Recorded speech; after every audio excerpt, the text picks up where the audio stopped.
Hey everybody, thanks for joining me, and we're gonna jump right into looking at some horror movies. Several years ago, I bought a box set. It was called the Blind Dead Collection. It came in a cool coffin box, and that box is packed away somewhere, but I do have the DVDs within right here. So this is 1971 Tombs of the Blind Dead. I guess the main metal reference I think of is when I hear of the Blind Dead is I know Cathedral had a song about it, and there's Electric Wizard maybe. There's a couple metal bands that did Blind Dead songs, but very cool covers like the rest we're gonna see.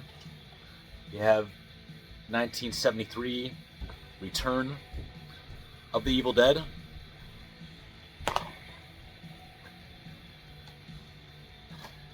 1975's The Ghost Galleon, which takes place on a boat. And finally, 1976's Night of the Seagulls.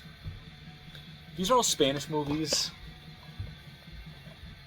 They're not great movies overall, but they have cool atmosphere and pretty cool bad guys, what do you want to call them? Zombies, skeleton horsemen. Well, it's supposed to be like Knights Templar, back from the dead, something like that. But in any case, these are pretty cool movies.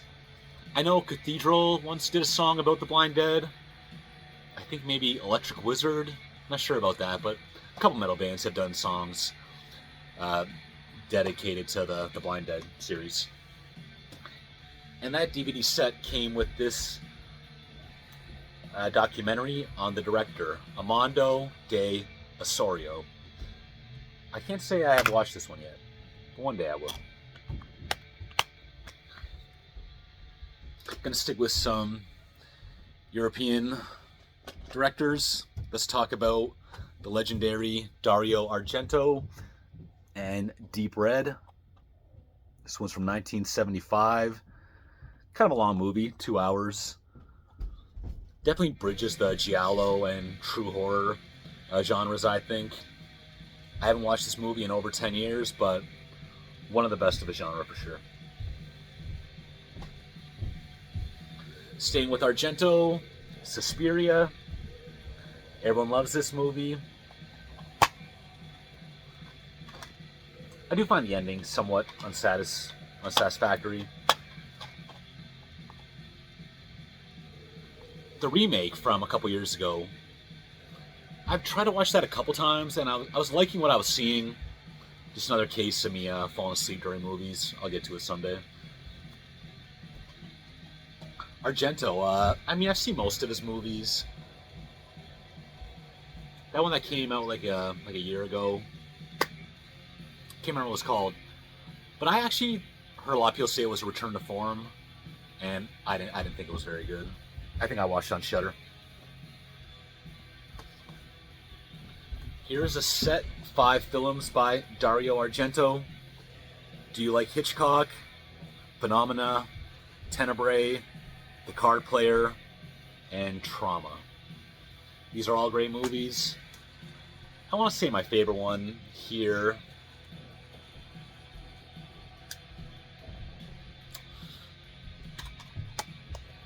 My gut instinct is to say Phenomena.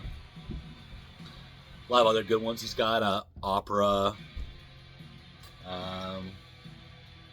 Bird with the Crystal Plumage. Was that him? I think so. And Inferno, on and on. Staying the same kind of genre, we have Deadly Fiends Collection. 4 Giallos. The Case of the Bloody Iris. Your Vice is a Locked Room and Only I Have the Key. That's a good one. Death Laid an Egg. And The Dark is Death's Friend.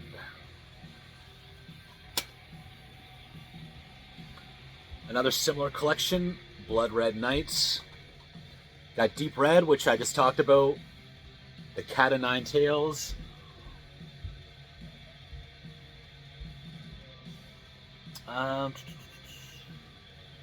Seven Bloodstained Orchids. That's directed by Lenzi. Cat of Nine Tails is actually Argento, come to think of it. And then you have Short Night of Glass Dolls. Something a little more modern. This is Candyman, Farewell to the Flesh. I think this is the second one. To my recollection, this takes place in New Orleans over Mardi Gras. First Candyman movie. Total classic, don't own that. And even the remake from a couple years ago, I enjoyed it for what it was, but I'm just going to actually say it right now, I'm not that picky of a movie watcher. A horror movie I've never seen before, even a bad one, if it's the first time, I'm generally going to say I had fun watching that. So that new Candyman, I thought it was okay, and trust me, social commentary jammed down your throat in movies, especially horror movies, not for me, but it didn't bother me. But back to Farewell to the Flesh, pretty good movie. Fantasia Film Festival presents Small Gauge Trauma. I was actually just thinking about this because just earlier today I bought myself a ticket to the Toronto After Dark Film Festival. Not the whole thing, but there is going to be like an hour and 45-minute block of new shorts. So there's a concert I'm going to go to later in the day, and it's perfect. I'm going to go see that and then go to the concert, then head home. So I'm trying to just see the one that really got my attention here was, what's it called? Love from Mother Only. That is 20 minutes, and that is a terrifying short. That's a really good one. The other one I recall off the top of my head was this one where I guess it was a commentary on the factory farming industry, I would think, because it had some guy like strapped down to a conveyor belt about to get his head chopped off, and there's some scary guy working there, and then right before it's this guy's turn to get killed, the guy turns off the machine and goes for his break, and the movie ends. That's the way I recall it. And yeah, going back to Love from Mother Only, that director, Denison Ramalho, I don't know much else about him, and I don't know if he's gone on to put out a bunch of movies, but I do have this memory of many years ago seeing that he had a release called Ninjas, which sounded like an extremely violent Brazilian action movie. Sounded kind of cool. I gotta jot that down and search it out. And a special video introduction from Coffin Joe.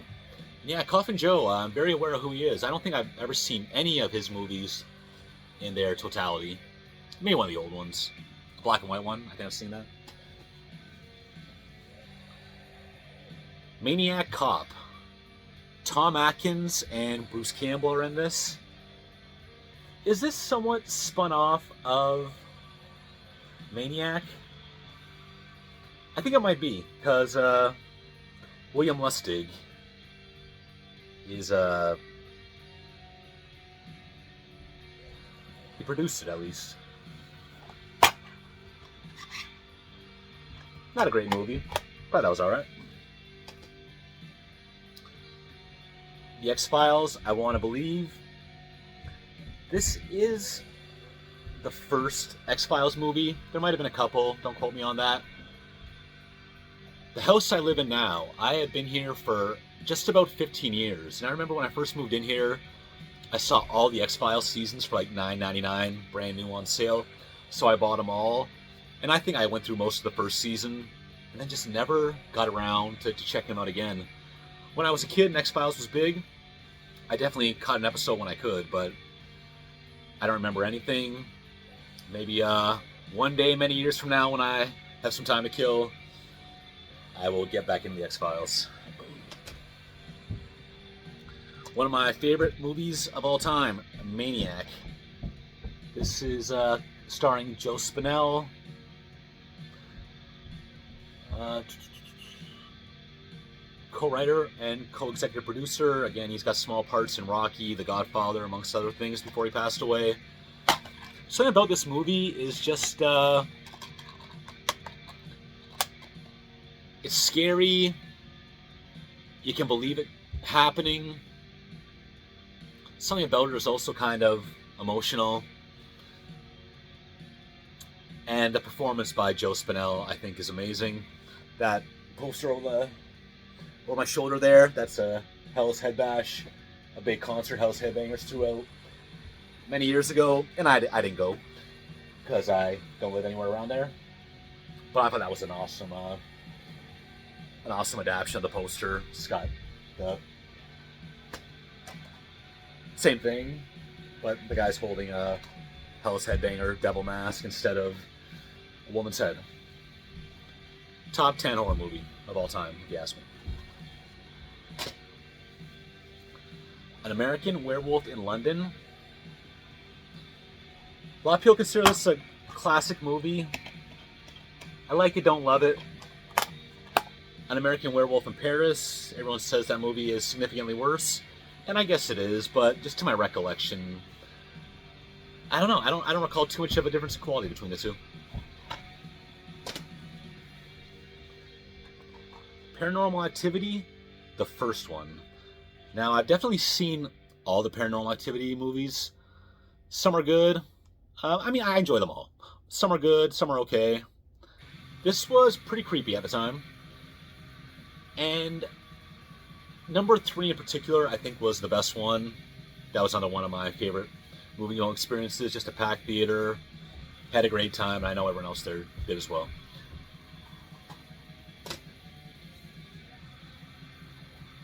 Tales from the Dark Side, the first season. So it says this is 1983 to 1985, another horror anthology series. And there's a couple seasons, and I do have a couple. I think this was the only one I have at arm's length. Cool stuff. Another top 10 movie for sure. The original Evil Dead. This movie is very important to me because I always liked horror movies, but I probably didn't get into them hardcore until I was like 20, 21. And so when I did hardcore get into horror movies, this was one of the first DVDs I bought. And DVDs were somewhat recent at the time.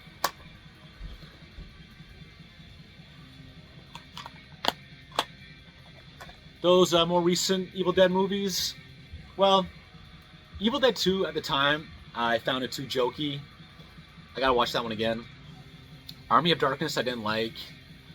But the remake, I really liked. And Evil Dead Rise, not as good as the first one, but I was into it, and I hope they keep making Evil Dead movies. I just don't have the sentimentality that some people have to this stuff. They say, I grew up with that, I don't like you changing it. Again, if it's not a terrible horror movie, I'm going to enjoy it, and I'm going to go to the theater and watch it. The Midnight Horror Collection. So you got one of these low-budget horror packs. Most things I haven't got to watching, except, I guess I watched a couple of these, but Evil Bong. I thought that movie was actually pretty funny. And there's actually a couple songs on the soundtrack that I liked enough that I tracked down and downloaded. The theme song, I think it's called Wicked Weed. Awesome.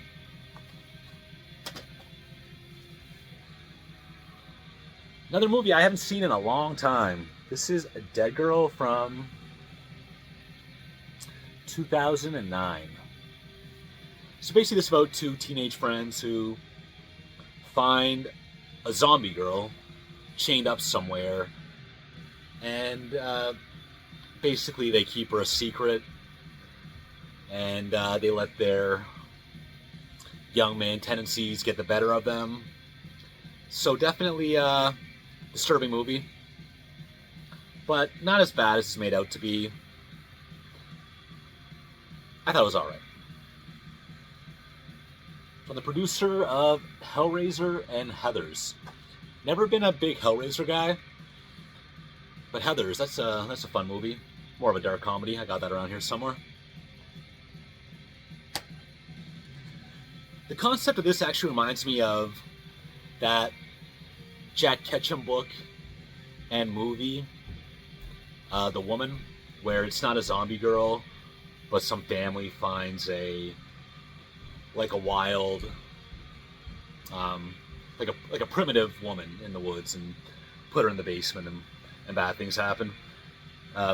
Similar kind of concept, but yeah, that book, The Woman, is very good, and the movie is awesome too. It's short and effective.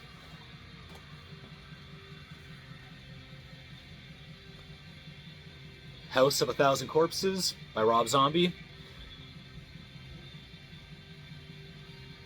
This is 2002. I don't hate Rob Zombie's movies, but I also don't really love any of them. I've seen them all, and I think they're all okay. This again was just from that era when I was really getting into horror movies and streaming wasn't a thing, so you gotta buy it if you want to see it.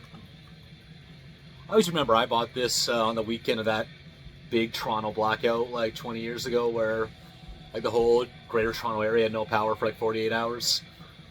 That's what I always think of when I think of this movie. And my neighborhood wasn't hit too bad, so I had my power on relatively quickly, and I was watching this.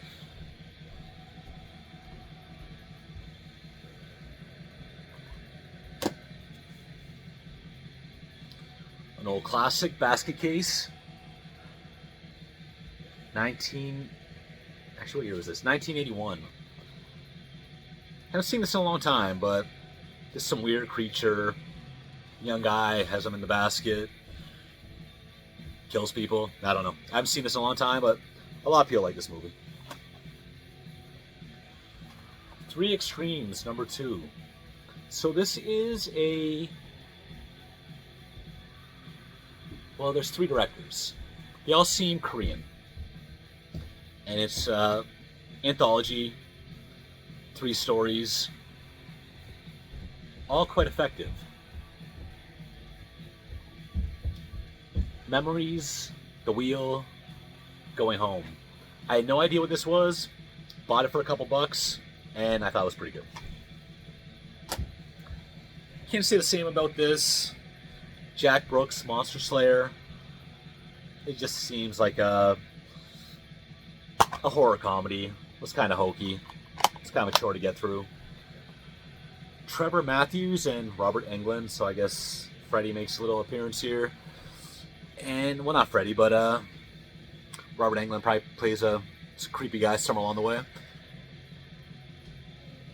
And that guy here, I'm assuming that's Trevor Matthews. I don't know if he was some kind of a comedic actor or something, but I feel like he was in the Tenacious D movie. Like their one groupie. I think that was him. Kids movie, but here's Paranorman. I took my son to a pumpkin show last night where they said, displays of pop culture things, horror movie things, all kinds of things. And they did have a Paranorman display.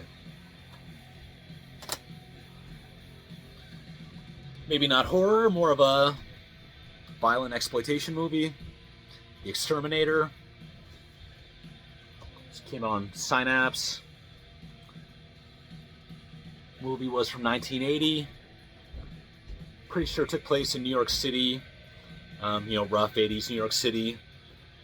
And I believe the main character's friend is murdered, and he just goes on a vigilante spree. Seen it before, but it was a good movie. Synesthesia. What's this movie about again? Shin is a professional voyeur who provides live camera feeds of everything from the street corner to the public toilet. He is also affiliated with a freakish phenomenon known as synesthesia, a glitch in his wiring that puts his 5 senses in a blender and spits out something close to insanity. weird Asian movie.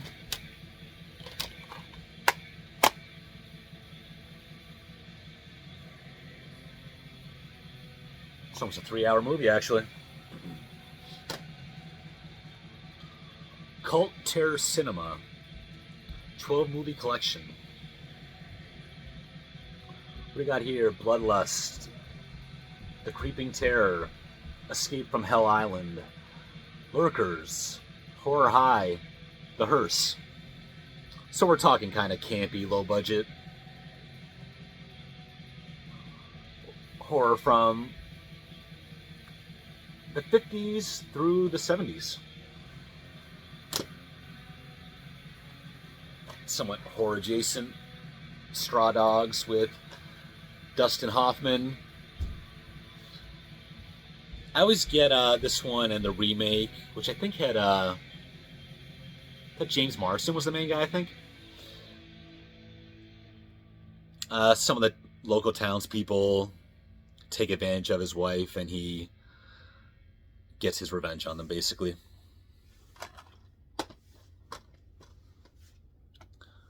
Witchfinder General.